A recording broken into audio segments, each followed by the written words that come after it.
Manga-Waido. My name is Masaharu Hirose. I work at a factory. These days, I'm coming home on the last train every day. Why is this happening? Until a few years ago, I was working hard in an overseas branch office.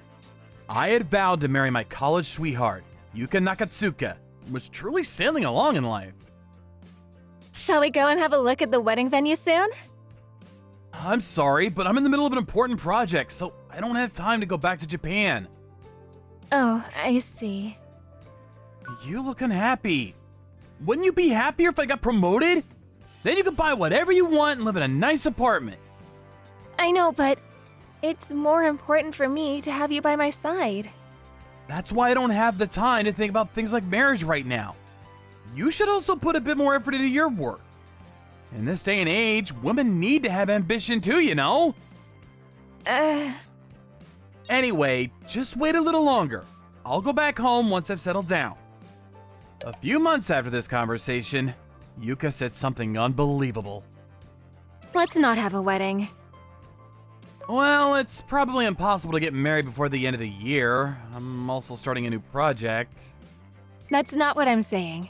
I'm saying we should break up. Huh? I can't wait any longer for you, Masaharu. I see. You don't understand my situation. If that's the case, fine! Let's break up! If she doesn't understand me trying my best for the future, then it's fine. I really thought that at the time. But then the project had a rough patch. I gradually came to realize how much I appreciated Yuka. In a situation like this, Yuka would have cheered me up with her usual bright attitude. Me being the fool, I finally realized that I'd lost someone important to me. In the end, the project ended in failure and I returned to Japan. After that, nothing I did went well. My colleagues around me started getting promoted, got married, and built happy families. I went to a few blind dates, but I never met a woman as wonderful as Yuka. I lost all motivation, and before long, I'd become a man who just did his assigned work without any enthusiasm. And a few years after I returned to Japan, I was ordered to be transferred to a factory in a subsidiary company. Even if I get promoted, I'll lose my position in an instant if I fail. This is fine. However, up until now, I've been doing mainly desk work. At my new post, I couldn't even operate the machinery properly. And because I had no strength, I would get tired quickly, even when transporting goods. Whoa! Hey, are you okay? I'm sorry. My instructor, Takagi-san, encouraged me cheerfully, but the cold stares of those around me were painful. I see. So you've been doing desk work at the parent company all this time. I'm embarrassed to say it, but I can't do manual labor. Well, Hirose, you're a quick learner, so I'm sure you'll be fine. First of all, you need to eat a lot and build up your strength. Here, I'll give you a piece of fried chicken to cheer you up. Thank you very much. I gradually became able to talk with Takagi-san, but I never found the right moment to talk with the other people. And even when I saw them, I could only greet them or talk about work-related matters. I continue to have a hard time fitting in at work. Then one day... I don't think I've seen you here before. Are you new here? I was approached by an old man. I didn't know him, so I assumed he was working in a different line. Yes, my name is Hirose, and I was recently transferred here. I see. How old are you? I'm 35. What? You're that young? No! I thought he was older at first, too. I'm aware that I've aged a lot due to some things that happened. Even though you're still young, if you keep looking so lackluster, your happiness will escape you, you know? It's okay now. I let go of happiness myself. I don't know what it is, but you're awfully quick to reach enlightenment at your age, aren't you? Oh, it's the bell. See you later. Next day, when I went to the smoking area, the old man spoke to me. Felt like I wanted to talk about anything and everything, so I told the old man everything. including the fact that I'd broken up with Yuka and been kicked out of the overseas branch office. I see, so your fiancée dumped you. Yes. I was trying my best to get ahead so that she would be happy. I know what you mean. When I was younger, I thought making money was the right thing to do, but I neglected my family, and my wife left me. Well, I've made the factory big like this, so as a business owner, I'd say I pass. But as a husband, I'd say I failed. A business owner? Oh, I forgot to tell you. This is my factory. What? What a surprise. Mizuki-san was the president of this company.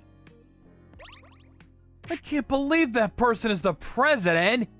Takagi-san, please tell me! What? Sorry, I thought you knew. The president is so friendly, isn't he? Yeah, he's really kind to his employees. He's a great guy who's made the factory this big. He's not bossy at all. He's a good person. That's right. We got to work hard for the president. Yes. After that, thanks to Takagi-san's thoughtfulness and the opportunity to talk with everyone, I gradually started to enjoy my work. Then one day... Oh no, not again. What should we do? Is it an English email? Takagi-san says that sometimes overseas companies look at our website and send us emails. They try their best to translate and respond to them, but they can't seem to translate them well. Perhaps because of technical terms and other such things. That's right, Hirose. You're on it. What? At the drinking party the other day, you were talking about being in the overseas branch, right? When I read it, it was an email asking if it would be possible to make a part with dimensions specified down to the last detail. So, when I told them about the machining we could do, it seemed that they understood that I was someone they could do business with in English. And from there, things moved along smoothly, and we were able to sign a contract without a hitch. They became a client who placed repeat orders with us. Oh, what's up? Oh, President! Hirose negotiated English and managed to get a contract with an Indian company. Oh, is that the case? Well done, Hirose! Thank you. Well then, we should use this as an opportunity to aim to become a global company too. President, it's global, not global. Going overseas is a big step, isn't it? Of course! A man should have big dreams! We better pull up all of our loincloths and work hard! I finally become a member of this factory. It was only a few months after thinking that way. I had no idea he had a heart condition. He always seemed so healthy. President Mizuki is retiring due to an illness. The next president will be Aida-san, the husband of President Mizuki's daughter and the head of the product management department. But this was the worst part. As soon as he took up his new position, Aida-san started forcing unreasonable demands on us, such as reducing our break times and forcing us to stay behind after work, all in the name of improving efficiency. He was particularly harsh with me. Hey, Hirose! This is all you can do after spending 2 hours on it? I'm sorry. You're an elite, and yet you can't even do such a simple task! According to what Takagi-san told me, President Aida has a tendency to be harsh with people who have graduated from good universities, even though he himself is only a high school graduate. It was such a good company. Why did this happen?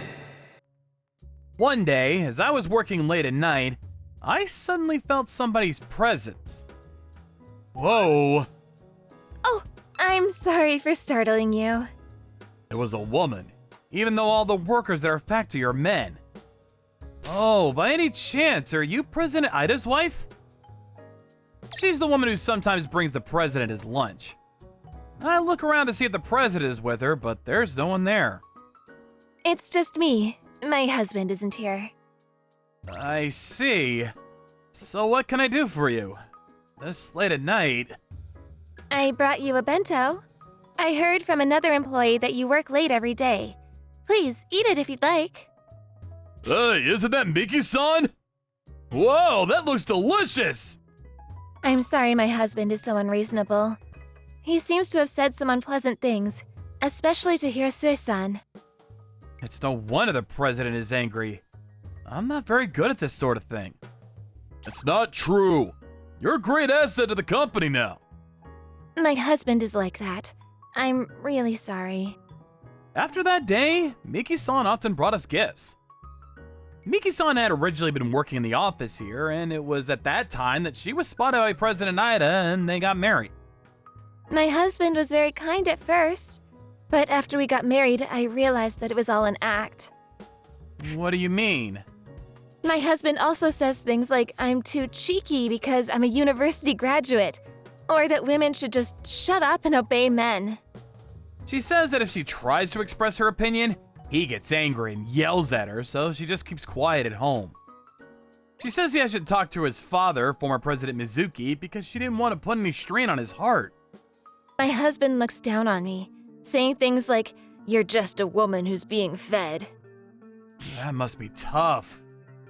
But didn't I have that kind of attitude toward Yuka in the past? Suddenly, I had that thought. After that, we managed to get through our daily overtime, encouraged by Miki-san's gifts. And as I talked with Miki-san, I thought that the person who earns more is the better person after all. I wasn't that different from President Aida. How awful was I? I started to think that if I ever saw Yuka again, I wanted to apologize to her. Then one day... Hirosue-san, please help. What? Apparently, President Aida lost his temper over a minor matter and attacked her with a punch. Miki-san had bruises on her arm.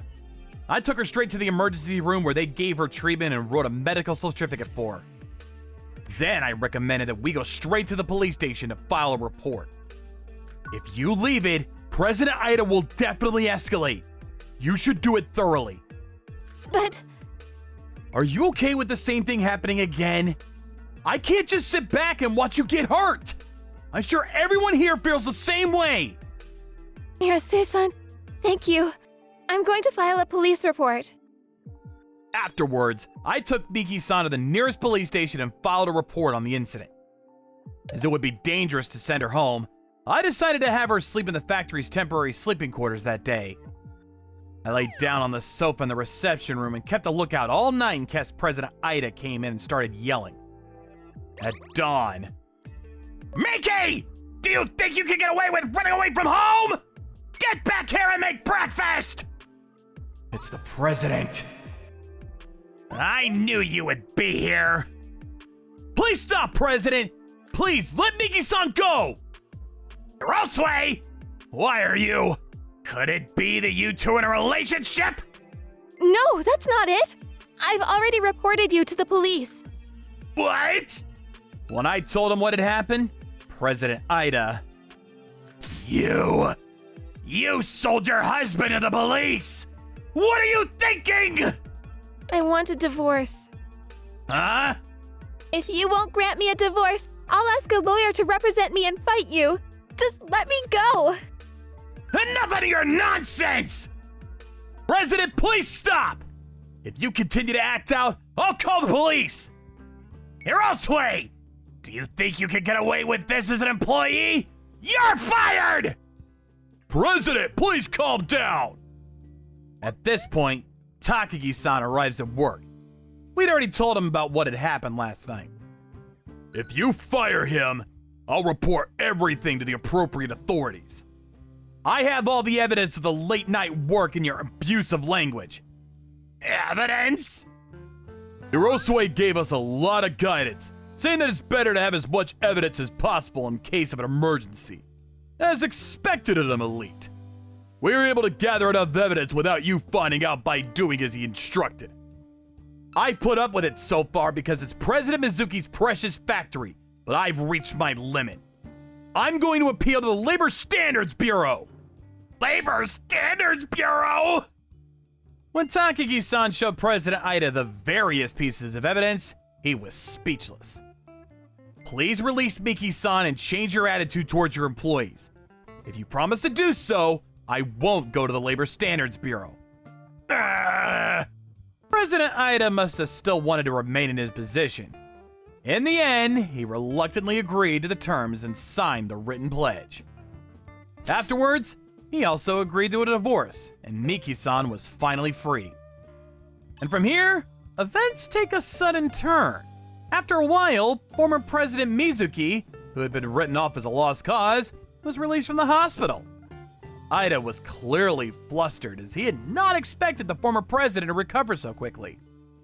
After the series of events, former President Mizuki immediately called a general meeting of shareholders and dismissed President Aida. Afterwards, a subordinate who had worked his way up from the factory floor and was a close confidant of former President Mizuki became president, and the factory finally regained its peace. Later, Miki-san invited us to dinner as a thank you. Thank you so much. Thanks to the two of you, I was able to break up with Aida. Not at all. The factory's back to normal, so it's all over. How's Chairman Mizuki? Yes, thanks to everyone, he's relaxing at home. He takes a nap with my cat every day, as you can see. That's great! Oh, that photo. Do you also have a dog? What? Oh, this is different. It's a dog I used to have at my best friend's house. Wait, this dog. I recognized the cute little bean-shaped dog wearing a scarf on her phone's lock screen. By any chance, is the owner a woman called Yuka? Yes, that's right. Yuka has been my best friend since junior high. But why? Well, I also know her. Oh, I see. What a strange coincidence. It is. So, is Yuka doing well? Well, Yuka's been busy looking after her parents, so I haven't been able to see her at all recently. Looking after them? Yes, her parents were in an accident a few years ago. What?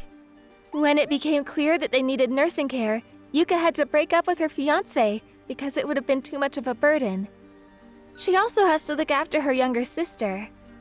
She was working and looking after her family, and she was so busy that she didn't have time to think about getting married. Yuka is still working hard on her own. I see. I know I made a mistake in choosing my marriage partner, but I want Yuka to be happy. Right. On the way home, Takagi-san, who had been looking at me with meaningful eyes the whole time, suddenly cut in. That person you were talking about earlier, Yuka, is your ex-fiancé, right? What? It's obvious. Actually, yes. She didn't break up with you because she didn't like you, right? I didn't know anything about Yuka's parents or her younger sister. I think I was such a worthless jerk back then that she couldn't even ask for advice. I feel so sorry for Yuka. Well, it's not too late now, is it? What? You feel bad about it, just apologize. Be honest. Takagi-san. After that, I told Miki-san what had happened, and she gave me Yuka's current contact details. And Yuka also gave her the permission. But when I actually held the phone in my hand, my heart started racing so much that I felt like it was going to explode. But I don't want to regret it. I'll accept anything, no matter how much she gets mad at me, and I'll at least tell her how I feel. I summoned up my courage and called Yuka for the first time in several years. Yes? Yuka, it's me. I'm really sorry for what happened back then. Yeah. You don't have to forgive me.